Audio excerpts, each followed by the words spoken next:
Welcome to Speed Reads, the worry-free mind. Leave your worries in the past. Are you constantly battling bouts of anxiety and worry? Do you do things such as wonder incessantly whether you lock the front door?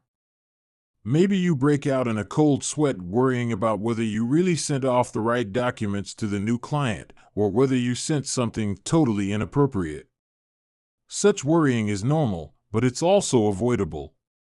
The truth is, your brain has different gears, just like a bike, and each gear is well suited to certain activities and pretty unsuited for others. The trouble arises when you use the wrong gear on the wrong activity. In this summary, you'll learn about your brain's different frequencies, how to let go of the past for a sunny future, and how peripheral vision can help you to rid your life of worries. Modern humans are stuck with a surplus of negative thinking and stress chemicals. You lay awake in bed, unable to sleep because your mind is racing with worry after worry after worry. Sound familiar? Then let's look a bit deeper into stress and worrying. First of all, much of your incessant worrying is due to an overabundance of stress-related chemicals in your body. It used to be that we humans had a need for these chemicals. Back in the days of saber-toothed tigers, we lived in a world full of life-threatening dangers and fight-or-flight situations. And, though such daily threats have all but disappeared in the modern world, these instincts are still with us. As a result, your mind has a negativity bias. It constantly seeks to recognize threats around you. The biochemicals related to this state of worry and stress can only be alleviated by engaging in vigorous activity. But since we're no longer being chased by wild animals or chasing them down for meat, these stress chemicals stay built up in our bodies and keep us in a state of constant worry. Most of us have grown used to it. It feels normal to be chronically stressed. And, disturbingly, the more stressed out your brain is on a regular basis, the more likely it becomes that this state will be the normal setting for your brain in the future. This is due to your brain's neural pathways, which are created by your everyday thinking habits. These neural pathways also affect how you see the world around you and determine whether you see opportunities waiting around every corner or dangers and difficulty. So the more you base your thoughts on stress and worry, the more likely you'll be to act defensively and distrustfully. But hope is not lost. It's in your power to reduce your worries and put yourself on a more positive track. We have 5 different brainwave frequencies that correspond to different states of being. If you're familiar with cats, you know that they're often volatile. They can be gently resting 1 second and bouncing off the walls the next. Well, our thoughts are rather cat-like. The shift from peaceful to stressful can occur in the blink of an eye. The brain is made up of billions of nerve cells called neurons that use electric pulses to communicate with each other. Depending on what you're thinking, feeling, or doing, these pulses create brain waves of different frequencies. So, to better understand your brain, you should know that it can switch between 5 different frequencies, depending on what you're doing. The 5 brainwave frequencies can be measured in hertz, or cycles per second. These waves are called delta, theta, alpha, beta, and gamma. Delta is the slowest of the brainwave frequencies, ranging from 0 to 4 hertz. It occurs in deep sleep and is extremely useful for growth and regeneration. Theta is the frequency of deep relaxation. It is measured at 4 to 7 hertz and is often reached in the moments after we wake up from the deep sleep of the delta frequency. The alpha frequency is measured at 8 to 12 hertz. It is a conscious and calm state that allows you to regain energy. In this state, you might be lying on the couch with a good book and without any fears or worries. The beta frequency is a bright and attentive state, measured at 12 to 35 hertz. It's good for the kind of focused attention you need for getting some work done. Last but not least is the gamma frequency at 35 to 70 Hz, which is where the sought-after state of flow exists, characterized by a blissful sense of peace. It's the state that Buddhist monks are very familiar with through expert meditation. Ideally, you want to avoid spending too much time in one brainwave frequency. But this is what happens with a worried mind, which is usually stuck in beta mode, constantly alert. If you've ever been on vacation but been unable to relax and enjoy yourself, it's due to your brain being unable to downshift out of beta mode. In the next part of the summary, we'll look at ways to get unstuck. To quickly calm your mind, engage your peripheral vision or take a walk. The key to cultivating a worry-free mind is to redirect your focus away from the things that trigger worry and stress. Once you learn how to deliberately shift your focus and get into the habit of doing so, you'll be changing your brain wave activity. Change that and you can change your feelings, thoughts, and perspective. That's why knowing how to shift your frequency from beta to alpha is the best way to burst your worry bubble once and for all. Now, one of the best ways to refocus your attention is to use your peripheral vision. This is the area of your vision that exists off to the sides of whatever you're directly focusing on. This takes some practice, so start by keeping your eyes locked straight ahead, but rather than noticing what's directly in front of you, take notice of what's to the left or right edges of your vision. You'll find that, when trying to use your peripheral vision, it's rather difficult to entertain a negative thought. Why? Because you've shifted your attention. So the next time you're stuck, engage your peripheral vision and get yourself unstuck. Another effective technique is to simply go for a walk. When upset or caught in a cycle of stress, the human mind's capacity for rational thinking becomes faulty. Studies show that, when caught up in such a cycle, a person's blood will flow to the right side of the brain, away from the left hemisphere where rational thinking takes place. But going for a walk is what's known as a bilateral activity. It engages both hemispheres of the brain and can kick your rational thinking back into gear. This increases the chance that you'll abandon the irrational doom and gloom thinking. So the next time you're worried about a meeting or presentation, get yourself outside and look around. Notice the scenery, architecture, and nature that surrounds you. This will reduce your anxieties and can even put you into an alpha frequency. Future thinking can improve your outlook on life by changing the way you question the future.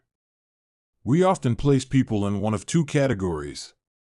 There are the pessimists, who see a glass as being half empty, and the optimists, who see the same glass as being half full.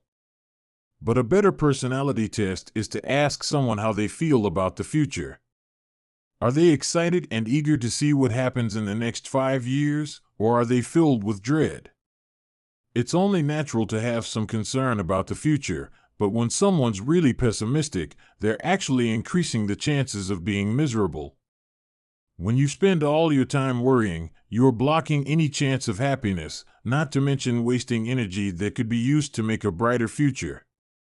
The author had a client named Marina, who was moving to Paris for a job. Prior to this, Marina had spent her entire life in Houston, so this was a big change that put her in a constant state of worry. She was especially stressed about recent terrorist attacks and fearful that her relationship with her boyfriend would fall apart. Any excitement she may have once felt was now drowned in worry. However familiar this may sound, there is a method to break free of these unwanted thoughts, and it's called future thinking. Future thinking is about looking forward with positivity and seeing opportunity rather than problems. Not only will this help rid you of worry, it can lead to a lot more happiness and success in life. The key to future thinking is taking your what-if worries and confronting them with can-do solutions. Marina was stuck with questions like, why can't I enjoy this? And what if I'm in the wrong place at the wrong time? But when she applied future thinking, the questions began to point the way to a solution. Instead of what if we break up, The question became, what steps can I take to make our long-distance relationship work? With the right frame of mind, Marina could once again see the opportunities Paris had in store. Memories can have a negative impact on your present and future. If you think about it, you can probably come up with at least one decision that you regret. But, for some, regretful choices and actions can be so overwhelming that they trigger a deep depression. Unfortunately, past events often have far more power over us than we'd like.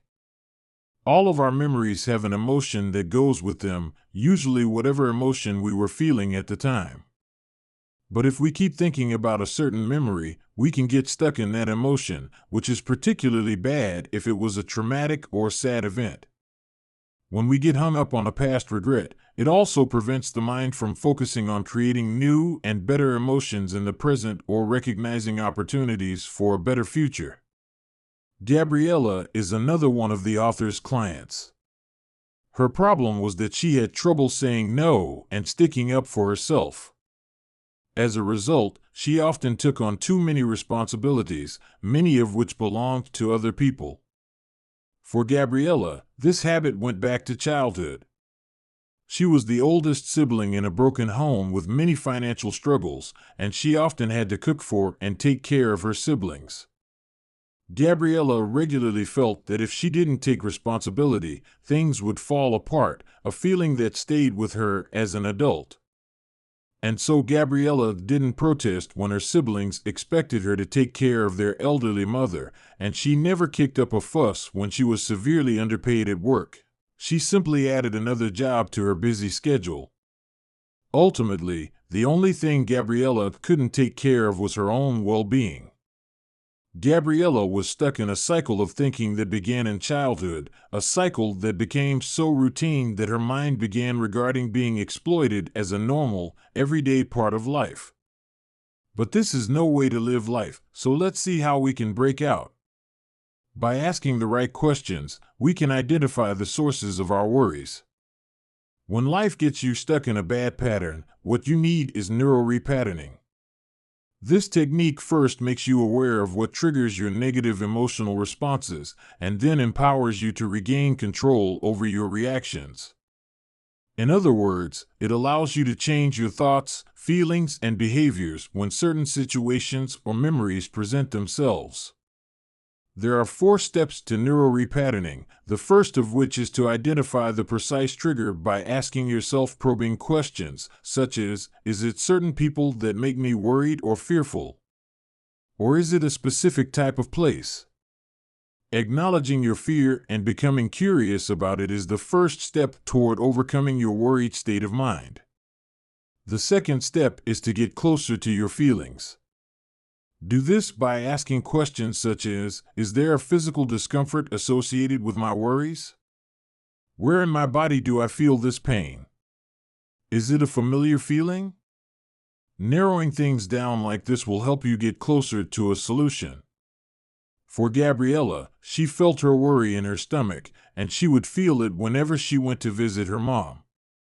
Noticing this helped her realize that her problems are related to her family.